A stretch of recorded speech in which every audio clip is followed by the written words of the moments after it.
Hi friends, welcome to my channel. ಎಲ್ಲರೂ ಹೇಗಿದ್ದೀರಾ? ಚೆನ್ನಾಗಿದ್ದೀರಾ ಅಂತ ಅನ್ಕೊಳ್ತೀನಿ. ಹಾಗೆ ನನ್ನ ಚಾನಲನ್ನು ಯಾರಾದರೂ ಮೊದಲಿಗೆ ನೋಡ್ತಾ ಇದ್ದರೆ ಪ್ಲೀಸ್ ಸಬ್ಸ್ಕ್ರೈಬ್ ಮಾಡ್ಕೊಂಡು ನೋಡಿ. ಹಾಗೆ ಬೆಲ್ ಐಕನ್ ಪ್ರೆಸ್ ಮಾಡಿ. ಇವತ್ತು ನಾನು ಬಸ್ಲೆ ಸೊಪ್ಪು ತೊಗೊಂಡಿದ್ದೇನೆ.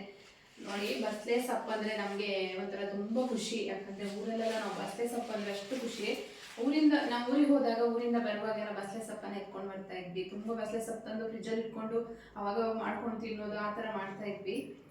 ಇವತ್ತು ನನಗೆ ಬಸ್ಲೆ ಸೊಪ್ಪು ಸಿಕ್ತು. ಇಲ್ಲಿ ಬೆಂಗಳೂರಲ್ಲಿ ಸ್ವಲ್ಪ ಬಸ್ಲೆ ಸೊಪ್ಪು ಸಿಕ್ಕೋದು ಕಡಿಮೆ. ಅವಾಗವಾಗ ಎಲ್ಲಾದರೂ ಒಂದೊಂದ್ಸಲ ಸಿಗ್ತದೆ. ಬಸ್ಲೆ ಸೊಪ್ಪು ಸಿಕ್ಕಿದ್ರೆ ತುಂಬ ಖುಷಿ ನಮಗೆ, ಯಾಕಂದರೆ ಬಸ್ಲೆ ಸೊಪ್ಪು ಸಾಂಬಾರು ತುಂಬ ಖುಷಿ ನಮಗೆ. ಹಾಗಾಗಿ ಇವತ್ತು ನಾನು ಈ ಬಸ್ಲೆ ಸೊಪ್ಪಿನಿಂದ ಒಂದು ಏನಂತಂದರೆ ಬಸ್ಲೆ ಸೊಪ್ಪಿನ ಸಾಂಬಾರು ನಾನು ವಿಡಿಯೋದಲ್ಲಿ ಹಾಕಿದ್ದೇನೆ, ನಾನು ಮೊದಲು ನೋಡಿ. ಇವತ್ತು ನಾನು ಈ ಸೊಪ್ಪಿನಿಂದ ದಾಲ್ ಅಂತ ಮಾಡ್ತೀನಿ. ಅದನ್ನು ಹೇಗೆ ಮಾಡ್ತೀನಿ ಅಂತೆಲ್ಲ ನಾನು ನಿಮಗೆ ಇವತ್ತು ತೋರಿಸ್ತೀನಿ. ಹಾಗೆ ನನಗೆ ದಂಟನ್ನು ನಾನು ಬಿಸಾಡಲ್ಲ, ಸೊಪ್ಪು ಮಾತ್ರ ಯೂಸ್ ಮಾಡಿ ದಂಟು ಬಿಸಾಕ್ತೀನಿ ಅಂತ ಅಂದ್ಕೊಳ್ಬೇಡಿ. ದಂಟು ಕೂಡ ಬಿಸಾಕಲ್ಲ ನಾನು. ದಂಟಲ್ಲಿ ತುಂಬಾ ಇದು ಬೆನಿಫಿಟ್ಸ್ ಇದೆ. ಹಾಗೆ ಬಸಳೆ ಸೊಪ್ಪು ಇದೆಯಲ್ಲ, ಐರನ್ ಕಂಟೆಂಟು, ಪ್ರೋಟೀನು ಪ್ರತಿಯೊಂದು ಈ ಬಸಳೆ ಸೊಪ್ಪಲ್ಲಿ ಇರೋದ್ರಿಂದ ಇದೊಂದು ಸೊಪ್ಪು ತಿಂದರೆ ನಮ್ಮ ಆರೋಗ್ಯವನ್ನು ನಾವು ಕಾಪಾಡ್ಕೊಳ್ಬೋದು. ಅಷ್ಟು ಒಂದು ಹೆಲ್ತ್ ಬೆನಿಫಿಟ್ಸ್ ಒಂದು ಬಸಳೆ ಸೊಪ್ಪಿನಲ್ಲಿ ಇದೆ. ಯಾರು ಕೂಡ ಈ ಬಸಳೆ ಸೊಪ್ಪು ಎಲ್ಲಿಯಾದರೂ ನಿಮಗೆ ಸಿಕ್ತು ಅಂದರೆ ಖಂಡಿತ ಇದನ್ನು ಬಿಡಬೇಡಿ. ಖಂಡಿತ ಇದನ್ನು ತೊಗೊಂಡು ಬಂದು ಏನಾದರೂ ಒಂದು ಮಾಡ್ಕೊಂಡು ತಿನ್ನಿ ಅಂತ ಹೇಳ್ತೀನಿ. ಯಾಕಂದರೆ ಅಷ್ಟು ಅದರಲ್ಲಿ ಹೆಲ್ತ್ ಬೆನಿಫಿಟ್ಸ್ ಇದೆ. ನಮ್ಮ ಯಾವುದೇ ಒಂದು ಕಾಯಿಲೆಯನ್ನು ಇದು ಮಾಡುವಂಥ ಒಂದು ಗುಣ ಈ ಬಸಳೆ ಸೊಪ್ಪಿನಲ್ಲಿದೆ. ಅಷ್ಟು ಒಂದು ಹೆಲ್ತ್ ಬೆನಿಫಿಟ್ಸ್ ಇರುವಂಥ ಈ ಸೊಪ್ಪು ಎಲ್ಲಿ ಸಿಕ್ಕಿದ್ರು ಕೂಡ ಬಿಡಬೇಡಿ, ತಂದು ನೀವು ಇದನ್ನು ಉಪಯೋಗಿಸ್ಕೊಳ್ಳಿ ಅಂತ ಹೇಳ್ತೀನಿ. ಹಾಗೆ ಇವತ್ತು ನಾನು ಇದನ್ನು ಹೇಗೆ ಮಾಡ್ತೀನಿ ಅಂತ ನಿಮ್ಮ ಜೊತೆ ಶೇರ್ ಮಾಡ್ತೀನಿ, ಬನ್ನಿ. ಈಗ ಇದನ್ನು ಎಲೆಯನ್ನೆಲ್ಲ ಬಿಡಿಸ್ಕೊಳ್ತೇನೆ ನಾನು ಫಸ್ಟಿಗೆ. ನನಗೆ ಎಷ್ಟು ದೊಡ್ಡದುಂಟು ನೋಡಿ, ಎಷ್ಟು ದೊಡ್ಡದಿದೆಯಲ್ಲ. ನಮ್ಮ ಊರಲ್ಲೆಲ್ಲ ಇರ್ತದೆ ಈ ಥರ, ಬೆಂಗಳೂರಲ್ಲೆಲ್ಲ ಸ್ವಲ್ಪ ಕಡಿಮೆನೇ. ಬೆಂಗಳೂರಲ್ಲಿ ಬಸಳೆ ಸೊಪ್ಪನ್ನು ತಿನ್ನೋದು ಸ್ವಲ್ಪ ಕಡಿಮೆ ಅಲ್ಲ, ಹಾಗಾಗಿ ಹೀಗೆ ಇರೋದಿಲ್ಲ. ನಾನು ಇದರದ ಇವತ್ತು ಇದು ಮಾತ್ರ ತಗೊಳ್ತೇನೆ. ಇದು ಸ್ವಲ್ಪ ಎಲೆಯನ್ನೆಲ್ಲ ನೋಡ್ಕೋಬೇಕು, ಎಲೆಯನ್ನೆಂದಾದರೂ ಇದಿದ್ರೆಲ್ಲ ಚೆನ್ನಾಗಿ ನಾವು ಅದನ್ನ ಕ್ಲೀನ್ ಮಾಡ್ಕೊಳ್ಬೇಕು. ಎಲೆಯನ್ನು ಹೀಗೆ ನೋಡಿ, ಹೀಗೆ ನಾವೆಲ್ಲ ಎಲೆಯನ್ನು ಬಿಡಿಸ್ಕೊಳ್ಬೇಕು ಫಸ್ಟಿಗೆ. ಇದು ಊರಲ್ಲಿ ಬಸಳೆ ಸೊಪ್ಪನ್ನ ನಮ್ಮ ಮನೆಯಲ್ಲೆಲ್ಲ ತುಂಬ ಚಪ್ರ ಅಂತ ಮಾಡ್ತೇವೆ ನಾವು, ಬಸಳೆ ಚಪ್ರ ಅಂತೇಳಿ. ಅಲ್ಲಿ ತುಂಬ ಆಗ್ತದೆ. ಹಾಗಾಗಿ ನಮಗೆ ಈಗ ಸಿಟಿಯಲ್ಲಿದ್ದವರಿಗೆಲ್ಲ ಇದು ತುಂಬ ಅಪರೂಪ ಆಗ್ತದೆ, ಜಾಸ್ತಿ ಸಿಗೋದಿಲ್ಲ ಇಲ್ಲಿ, ಕಡಿಮೆ. ಆದರೆ ನಾನೆಂತ ಮಾಡಿದ್ದೇನೆ, ನಮ್ಮ ಮನೆಯ ಗಾರ್ಡನಲ್ಲಿ ಇದು ಸಹ ಹಾಕಿದ್ದೇನೆ, ಪಾಟಲ್ಲಿ ಹಾಕಿ ಮಾಡಿದ್ದೇನೆ. ಬಟ್ ಆದರೆ ಅಷ್ಟೊಂದು ಆಗಲಿಲ್ಲ. ಈ ಥರ ಎಲೆ ಸ್ವಲ್ಪ ಇದಿದ್ದರೆ ನಾವು ಇದನ್ನು ತೆಗೆದು ಸೈಡಲ್ಲಿ ಇಟ್ಕೊಳ್ಳುವ, ಬೇಡ ಅದು ನಮಗೆ. ಚೆನ್ನಾಗಿರೋ ಎಲೆ ಅಷ್ಟೇ ಯೂಸ್ ಮಾಡಿಕೊಳ್ಳುವ ನಾವೀಗ. ಹಾಗೆ ಈ ದಂಟನ್ನು ನಾನು ಬೇರೆ ಮಾಡ್ತೇನೆ, ಸಾಂಬಾರು ಮಾಡ್ತೇನೆ. ಇದನ್ನು ಸಹ ಬಿಸಾಡೋದಿಲ್ಲ. ದಂಟಲ್ಲಿ ಸಹ ಅಷ್ಟು ಬೆನಿಫಿಟ್ ಉಂಟು, ದಂಟು ಸಹ ಬಿಸಾಡಬಾರ್ದು. ಇವಾಗ ಈ ಎಲೆಗಳನ್ನೆಲ್ಲ ನಾನು ಇದೇ ರೀತಿ ಎಲ್ಲವನ್ನು ಕ್ಲೀನ್ ಮಾಡ್ಕೊಳ್ತೀನಿ, ತೆಕ್ಕೊಳ್ತೀನಿ. ಫಸ್ಟಿಗೆ ಎಲೆಯನ್ನೆಲ್ಲ ತೆಗೆದು ದಂಟನ್ನು ಸಪ್ರೇಟ್ ಮಾಡ್ಕೊಳ್ತೀನಿ. ಇದು ಸಮ್ಮರಲ್ಲಿ ತುಂಬ ಚೆನ್ನಾಗಿರುತ್ತೆ. ಅಂದರೆ ಇದು ಸ್ವಲ್ಪ ಬಸಳೆ ಸೊಪ್ಪು ತಂಪು, ಹಾಗಾಗಿ ಇದ್ರ ಜೊತೆಯಲ್ಲಿ ಈ ಪಪ್ಪಾಯಿದು ಕಾಯಿ ಬರ್ತದಲ್ಲ, ಈ ಪಪ್ಪಾಯಿದು ಕಾಯಿ ಹಾಕಿ ಸಾಂಬಾರು ಮಾಡ್ತೇವೆ ನಾವು, ಊರಲ್ಲೆಲ್ಲ ನಾವು ಮಾಡ್ತೇವೆ. ಅಂದರೆ ಇದು ಬಸಳೆ ಸೊಪ್ಪು ಸ್ವಲ್ಪ ತಂಪು ಇರೋದ್ರಿಂದ ನಾವು ಅದು ಪಪ್ಪಾಯಿದು ಕಾಯಿ ಸ್ವಲ್ಪ ಹೀಟ್ ಬರ್ತದೆ ಅಲ್ವಾ, ಹಾಗಾಗಿ ಅದನ್ನು ಸೇರಿಸಿ ಸಾಂಬಾರು ಮಾಡ್ತೀವಿ. ಹಾಗೆ ಈ ಒಣಮೀನಲ್ಲಿ ಚಿಕ್ಕದು ಪ್ರಾನ್ಸ್ ಬರುತ್ತಲ್ಲ, ಅದು ಒಣಗಿಸಿದ್ದನ್ನು ಅದನ್ನು ಹಾಕಿ ಮಾಡ್ತಾರೆ. ಅದು ತುಂಬ ಟೇಸ್ಟ್ ಚೆನ್ನಾಗಿರುತ್ತೆ ಸಾಂಬಾರು. ನಾನ್ ವೆಜ್ ತಿನ್ನಲ್ಲ ಅನ್ನೋರಿಗೆ ಪಪ್ಪಾಯಿದು ಕಾಯಿ ಹಾಕಿ ಕೂಡ ಮಾಡ್ಬೋದು, ತುಂಬ ಚೆನ್ನಾಗಿರುತ್ತೆ. ಅದು ಎರಡಕ್ಕೂ ಕಾಂಬಿನೇಷನ್ ಆಗುತ್ತೆ. ಅಂದರೆ ಇದು ತಂಪಿರ್ತದೆ, ಅದು ಹೀಟ್ ಇರ್ತದೆ ಅಂತೇಳಿ ಈ ಚಳಿಗಾಲದಲ್ಲೆಲ್ಲ ಮಾಡುವಾಗ.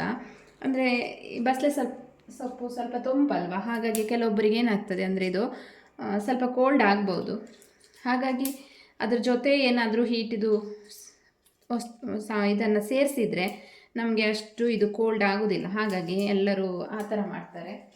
ಸಮ್ಮರಲ್ಲಿ ತುಂಬಾ ಒಳ್ಳೆಯದು ಮಾತ್ರ ಇದು, ಯಾಕಂದರೆ ತುಂಬ ಬಿಸಿಲಿನ ಕಾಲದಲ್ಲಿ ನಮ್ಮ ದೇಹ ತುಂಬ ಆಗಿರ್ತದೆ ಅಲ್ವಾ, ಆವಾಗ ಇದು ತುಂಬಾ ಹೆಲ್ತ್ ಬೆನಿಫಿಟ್ಸ್ ಇರುತ್ತೆ. ಬಸಳೆ ಸೊಪ್ಪಲ್ಲಿ ತುಂಬ ತಂಪಿದು ಬಸಳೆ ಸೊಪ್ಪು, ಹಾಗಾಗಿ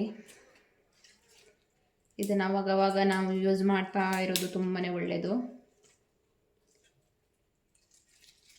ಈ ಸೊಪ್ಪು ಎಲ್ಲಿ ಸಿಕ್ಕಿದ್ರೂ ಕೂಡ ತಂದು ಇದೇ ರೀತಿ ನೀವು ಸಾಂಬಾರಾಗಲಿ ಅಥವಾ ಪಲ್ಯ ಆಗಲಿ ಏನಾದರೂ ಮಾಡ್ಕೊಂಡು ತಿನ್ನಿ. ಆಮೇಲೆ ನಿಮಗೆ ಗೊತ್ತಾಗುತ್ತೆ ಇದರ ಬೆನಿಫಿಟ್ಸ್ ಏನು ಅನ್ನೋದು.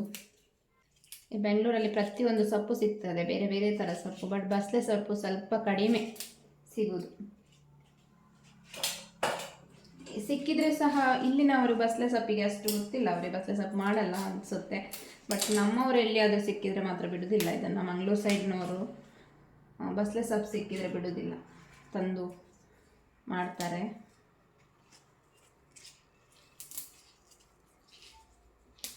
ಈಗ ನಾನು ಇದು ಎಲ್ಲ ಸೊಪ್ಪನ್ನು ಇದೇ ರೀತಿ ಬಿಡಿಸಿ ಕ್ಲೀನ್ ಮಾಡ್ಕೊಂಡು ಬರ್ತೇನೆ. ಆಮೇಲೆ ನಿಮ್ಮ ಜೊತೆ ಸಿಗ್ತೇನೆ. ನಾನಿಲ್ಲಿ ಒಂದು ಪಾತ್ರೆಗೆ ಒಂದು ಅರ್ಧ ಕಪ್ಪಷ್ಟು ತೊಗರಿಬೇಳೆ, ಮಾಮೂಲಿ ತೊಗರಿಬೇಳೆ ಅದು ಹಾಕ್ಕೊಳ್ತೇನೆ. ಹಾಗೆ ಇನ್ನೊಂದು ಮೈಸೂರು ಬೇಳೆ ಅಂತೀವಲ್ಲ, ಇದನ್ನು ಹಾಕ್ಕೊಳ್ತೇನೆ. ಎರಡು ಮಿಕ್ಸ್ ಮಾಡ್ತೇನೆ ನಾನು ಇವಾಗ. ಎರಡು ಮಿಕ್ಸ್ ಮಾಡಿ ಇದನ್ನು ಚೆನ್ನಾಗಿ ವಾಶ್ ಮಾಡಿ ನಾನು ಕುಕ್ಕರಲ್ಲಿ ವಿಸಿಲ್ ಮಾಡ್ಕೊಳ್ತೀನಿ. ಬೇಳೆನ ಬೇಯಿಸ್ಕೊಳ್ಳುವ ಫಸ್ಟಿಗೆ. ಹಾಕೊಂಡಿದ್ದೀನಿ, ಬೇಳೆ ಬೆಂದಿದೆ.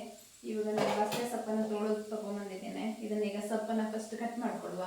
ಸೊಪ್ಪು ಕಟ್ ಮಾಡಿ ಆಮೇಲೆ ರೆಡಿ ಮಾಡ್ಕೊಳ್ಳುವ. ನೀಟಾಗಿ ಬಸಳೆ ಸೊಪ್ಪನ್ನು ನಾನು ಇಡೀ ಸೊಪ್ಪನ್ನು ಕಟ್ ಮಾಡಬೇಕಾದ್ರೆ ಮುಂಚೆನೇ ಕ್ಲೀನಾಗಿ ವಾಶ್ ಮಾಡ್ಕೊಂಡು ಬಂದಿದ್ದೀನಿ. ಕಟ್ ಮಾಡಿದ್ಮೇಲೆ ವಾಶ್ ಮಾಡೋದು ಸ್ವಲ್ಪ ಕಷ್ಟ. ಇನ್ನೊಂದು, ವಾಶ್ ಮಾಡಿದ ತಕ್ಷಣ ಅದು ನೀರು ಹಾಕಿದ್ರೆ ಸಿಂಕಲ್ಲಿ ಕಟ್ಕೊಳ್ಳೋದು ತುಂಬ ಸಮಸ್ಯೆ ಆಗುತ್ತೆ. ಈ ರೀತಿ ಫಸ್ಟೇ ಚೆನ್ನಾಗಿ ವಾಶ್ ಮಾಡಿಕೊಂಡ್ರೆ ಇದರಲ್ಲಿರುವ ಮಣ್ಣುಗಳೆಲ್ಲ ಹೋಗುತ್ತೆ, ನೀಟಾಗಿ ಕ್ಲೀನ್ ಆಗುತ್ತೆ. ಅದಕ್ಕೆ ನಾನು ಫಸ್ಟೇ ನೀಟಾಗಿ ಎಲ್ಲವನ್ನು ಕ್ಲೀನ್ ಮಾಡ್ಕೊಂಡು ಬಂದಿದ್ದೀನಿ. ಇದನ್ನು ಇವಾಗ ನಾನು ಕಟ್ ಮಾಡ್ಕೊಳ್ತೀನಿ. ಇವಾಗ ಎಲೆಗಳನ್ನು ನಾನು ಆಲ್ರೆಡಿ ಸ್ವಲ್ಪ ಕಟ್ ಮಾಡ್ಕೊಂಡಿದ್ದೆ.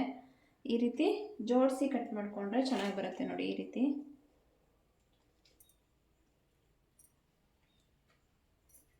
ಎಲೆಗಳನ್ನೆಲ್ಲ ಒಂದೊಂದು ಎಲೆ ಒಂದೊಂದರ ಮೇಲೆ ಹೀಗೆ ಜೋಡಿಸ್ಕೊಂಡ್ರೆ ಕಟ್ ಮಾಡಲಿಕ್ಕೆ ಈಸಿ ನಮಗೆ. ತುಂಬ ಚಿಕ್ಕ ಚಿಕ್ಕದಿದ್ದರೆ ಏನು ಮಾಡಲಿಕ್ಕಾಗಲ್ಲ. ಸ್ವಲ್ಪ ದೊಡ್ಡ ದೊಡ್ಡ ಎಲೆ ಇತ್ತು ಅಂದರೆ ಹೀಗೆ ಇದನ್ನು ಜೋಡಿಸ್ಕೊಂಡು ಕಟ್ ಮಾಡಿದ್ರೆ ಕಟಿಂಗ್ ಚೆನ್ನಾಗಾಗುತ್ತೆ. ಈ ಥರ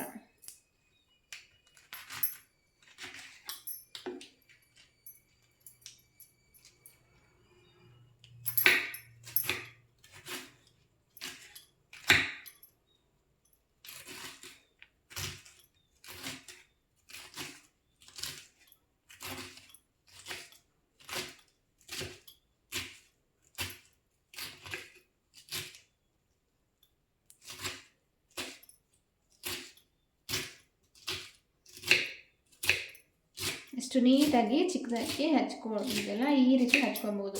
ಎಲೆಯನ್ನು ಆ ರೀತಿ ಜೋಡಿಸಿ ಕಟ್ ಮಾಡಿಕೊಂಡ್ರೆ ಈ ರೀತಿ ಕಟ್ ಮಾಡ್ಕೊಳಕ್ಕಾಗುತ್ತೆ ನಮಗೆ. ಆವಾಗ ನಮ್ಮ ದಾಲ್ ಆಗಲಿ ಸಾಂಬಾರಾಗಲಿ ಯಾವುದಕ್ಕಾದ್ರೂ, ಸಾಂಬಾರಾದರೂ ಸ್ವಲ್ಪ ದಪ್ಪ ದಪ್ಪ ಇದ್ರೆ ನಡೀತದೆ, ದಾಲ್ಗೆ ಈ ಥರ ಇದ್ರೇ ಚೆನ್ನಾಗಿರುತ್ತೆ. ಅದಕ್ಕೋಸ್ಕರ ಇವಾಗ ನಾನು ಎಲ್ಲವನ್ನು ಇದೇ ರೀತಿ ಕಟ್ ಮಾಡ್ಕೊಳ್ತೀನಿ.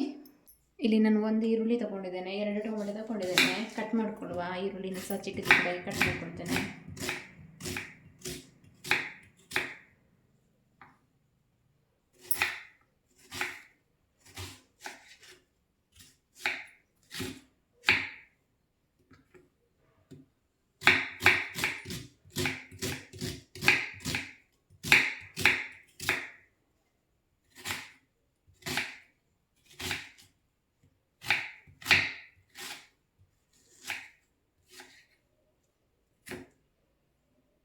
ಈರುಳ್ಳಿಯನ್ನು ಒಂದು ಬೌಲಲ್ಲಿ ಹಾಕ್ಕೊಳ್ತೇನೆ.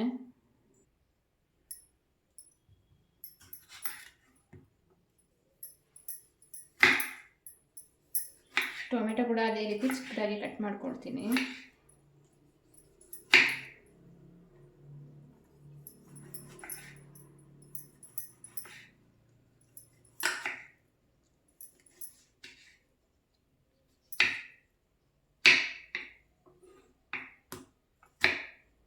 ಬೇಳೆ ಒಂದು ಬೇಯಿಸ್ಕೊಂಡ್ಬಿಟ್ರೆ ತುಂಬ ಬೇಗನೆ ಮಾಡ್ಕೊಳ್ಬೋದು. ಇದನ್ನು ಜಾಸ್ತಿ ಟೈಮ್ ತಗೊಳ್ಳಲ್ಲ ಅದು.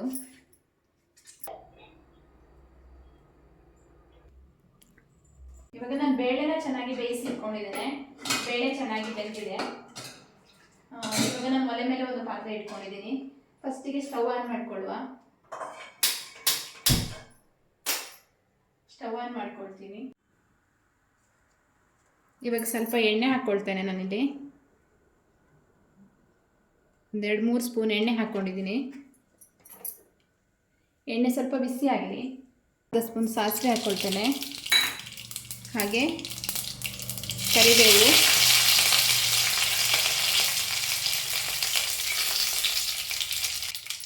ಬೆಳ್ಳುಳ್ಳಿ ಕಟ್ ಮಾಡಿ ಇಟ್ಕೊಂಡಿದ್ನಲ್ಲ ಅದು ಹಾಕ್ಕೊಳ್ತೀನಿ.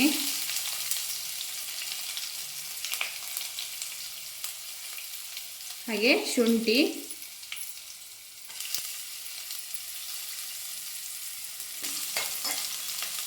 ಇವಾಗ ಇದು ಚೆನ್ನಾಗಿ ಸ್ವಲ್ಪ ಫ್ರೈ ಆಗಲಿ.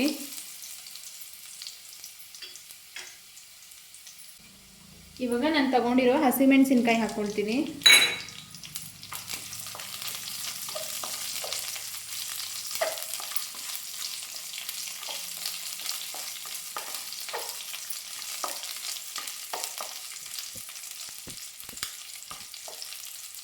ಈಗ ನಾವು ಈರುಳ್ಳಿಯನ್ನು ಹಾಕ್ಕೊಳ್ಳುವ.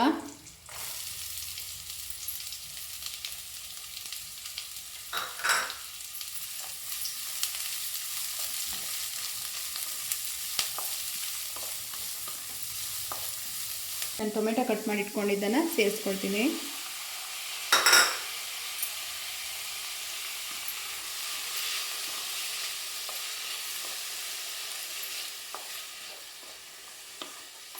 ತುಂಬ ಚೆನ್ನಾಗಿರುತ್ತೆ ಇದು ದಾಲು. ಮಕ್ಕಳಿಗೆ ಎಲ್ಲರಿಗೂ ಕೂಡ ಇಷ್ಟ ಆಗುತ್ತೆ. ಹಾಗೆ ಇವಾಗ ಈರುಳ್ಳಿ ಟೊಮೆಟೊ ಸ್ವಲ್ಪ ಫ್ರೈ ಆಗಬೇಕು. ಇದಕ್ಕೊಂದು 1/4 ಸ್ಪೂನ್ ಅರಿಶಿಣವನ್ನು ಹಾಕ್ಕೊಳ್ತೀನಿ.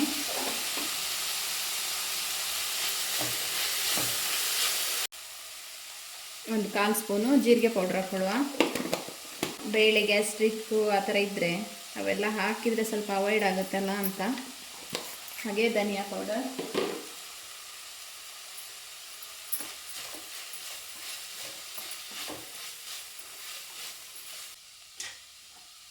ಈಗ ನಾವು ತೊಳೆದು ಕ್ಲೀನ್ ಮಾಡಿ ಇಟ್ಕೊಂಡಿರುವಂಥ ಬಸಳೆ ಸೊಪ್ಪನ್ನು ಅದಕ್ಕೆ ಸೇರಿಸುವ.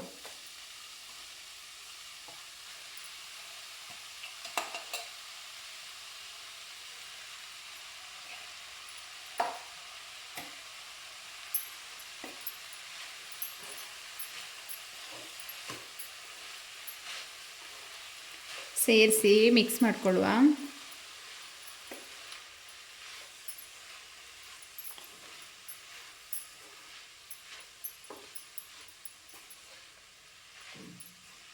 ಸ್ವಲ್ಪ ಬಸಳೆ ಸೊಪ್ಪು ಫ್ರೈ ಆಗಲಿ.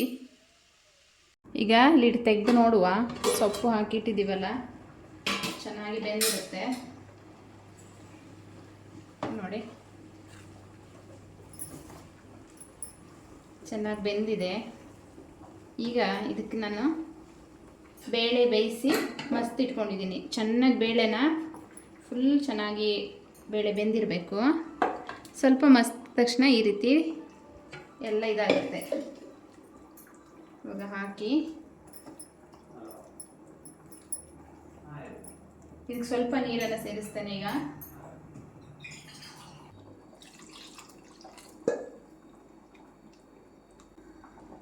ಈಗ ಇದಕ್ಕೆ 1 ಸ್ಪೂನ್ ಉಪ್ಪು ಹಾಕ್ಕೊಳ್ತೀನಿ, ಅಂದರೆ ರುಚಿಗೆ ತಕ್ಕಷ್ಟು, ಮತ್ತು ಬೇಕಾದರೆ ಹಾಕ್ಕೋಬೋದು.